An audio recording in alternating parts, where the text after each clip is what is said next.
Biriwa is a town of Nsima Municipal District in the central region of Ghana. According to the Ghana Statistical Service's 2010 Population and Housing Census, the population of Biriwa was 7,086. The main occupation is fishing, with a few people engaged in farming.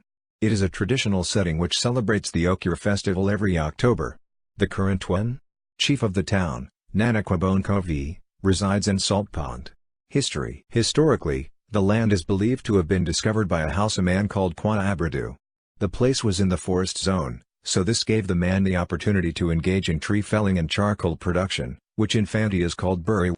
A woman also settled on the land and started the same occupation.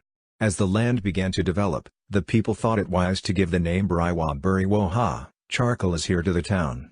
A woman named Nana Adwoa Nyima is believed to have been the first queen mother of the town. After these settlers, the Adwenaje family came to settle and was followed by the Twitten family. But the Adwenadzes were ruled by the people of Aktekiyiwa, a town near Biriwa, who passed laws for them which affected the Twitten settlers of the town. So the Twitten settlers decided to stop the Aktekiyiwas from passing those laws.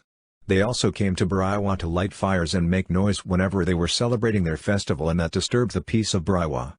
So whenever the Aktekiyiwas come to light these fires, a group called Biriwa Tofo will go with their drum, Akroma, to the grounds to quench the fire.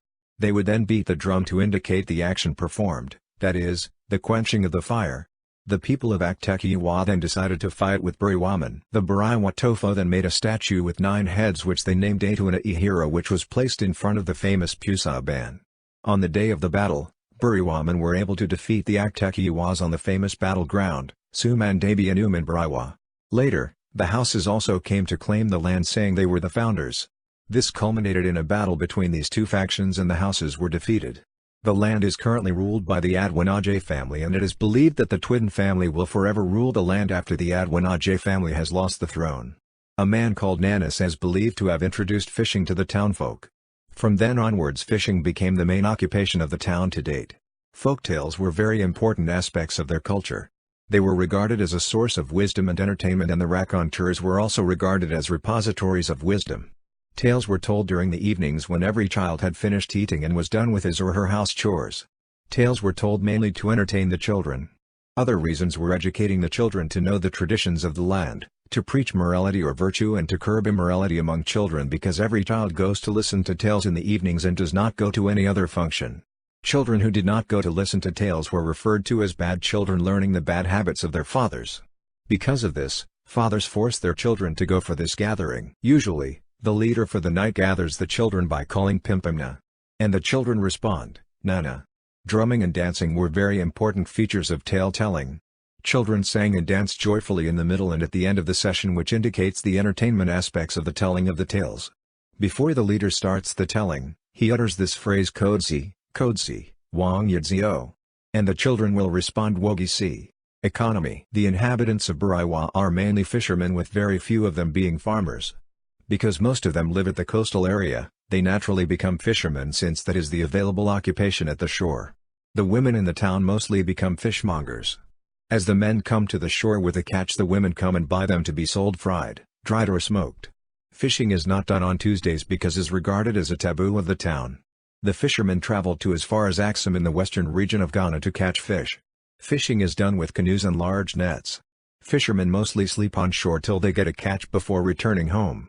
The canoes used for fishing belong to families, and they are given names to indicate the family which owns them. The canoes are painted beautifully with different colors.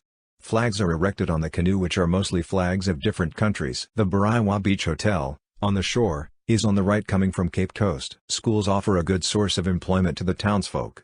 The government also has a clinic in Biriwa. The Mseman Rural Bank employs townfolk as mobile bankers, cashiers, and in other positions.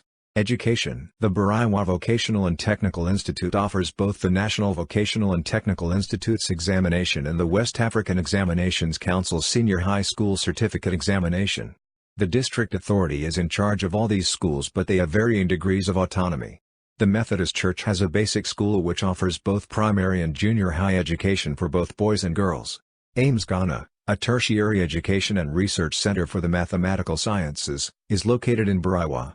The center was launched in 2012 by the African Institute for Mathematical Sciences (AIMS), a non-profit pan-African network of postgraduate education centers in South Africa, Senegal, Tanzania, and Cameroon.